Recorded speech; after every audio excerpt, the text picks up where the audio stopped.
Kanin. Ano yan? Tawag dito? Salt butter. Salt butter bread daw.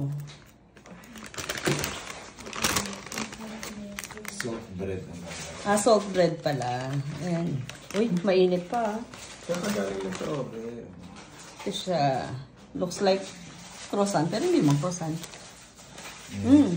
But smells like croissant. So, try natin.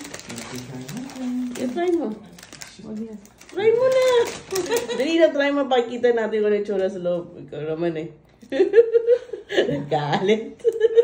May ulo? Ano, may laman sa loob? May laman sa loob? Wala.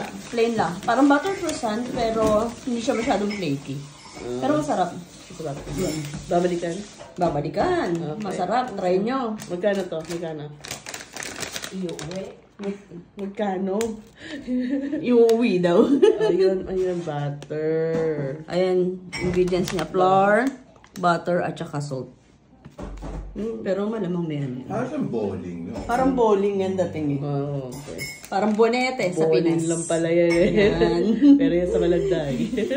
Sige. Ano? Magkano sa Malanday? Sa bowling? Ay, bakal pala. Masarap, masarap. Okay. Try nyo. Parang bowling.